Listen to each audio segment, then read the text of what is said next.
you. In this piece, I'm going to talk about what happens if you're not read your Miranda rights when you're arrested. A very common question I get is, I wasn't read my Miranda rights, so does that mean that the case will get dismissed or that the arrest was illegal? It's a common misconception. I believe the most popular reason why people think that comes from the media. When you watch TV shows and movies, one of the first things you always see when a person gets arrested is the officer begin to read the Miranda rights. We all know the Miranda rights.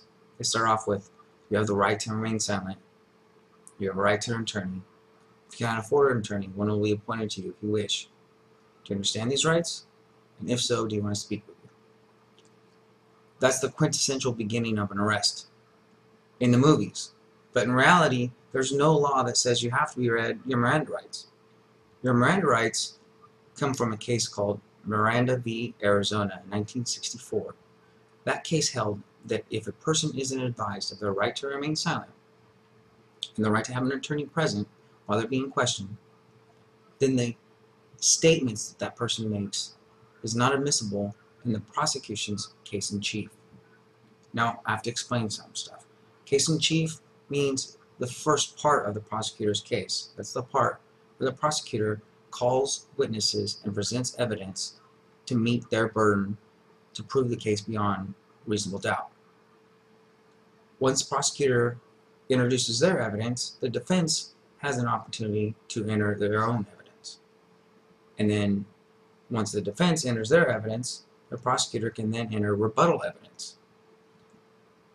In a case where the person is not advised of the Miranda rights and they make statements while they're in custody, the prosecutor can't admit those statements in the first part of their case.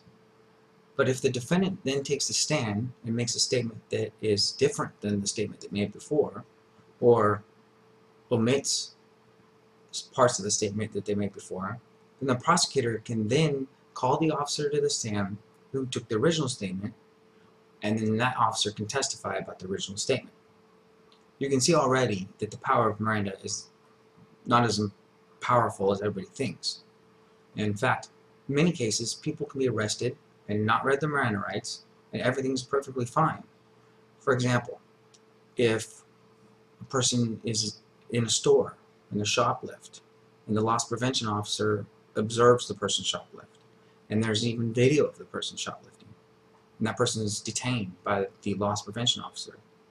When law enforcement arrives, if they look at the video and they talk to the loss prevention officer who says that they caught the person with the merchandise on them, and then the law enforcement officer, in reviewing the video, you can tell the person concealed some merchandise. Oftentimes, the person will be arrested and never read the Miranda rights. The officer doesn't need to read the Miranda rights because he's not going to take a statement from the person. He's got plenty of evidence to arrest that person. There is an issue of custody.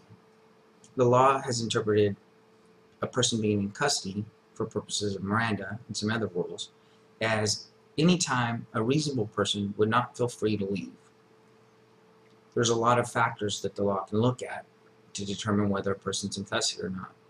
Some of those factors are how many officers were present, what were the circumstances of the encounter, were there 10 officers late at night with their guns drawn, or was this on a public street with one officer speaking to one civilian?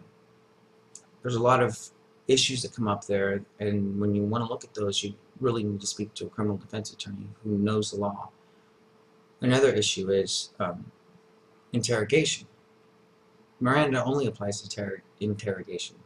So an officer is asking you a question that's not intended to elicit an incriminating response, then Miranda does not apply.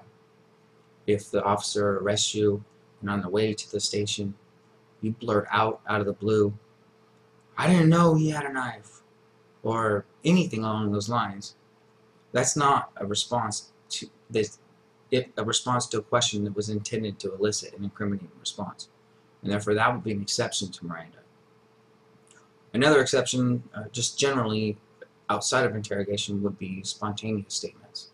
So if you believe that you may have some statements, you've made some statements that are protected by Miranda and you were not advised of your Miranda rights, you should contact a criminal defense attorney right away.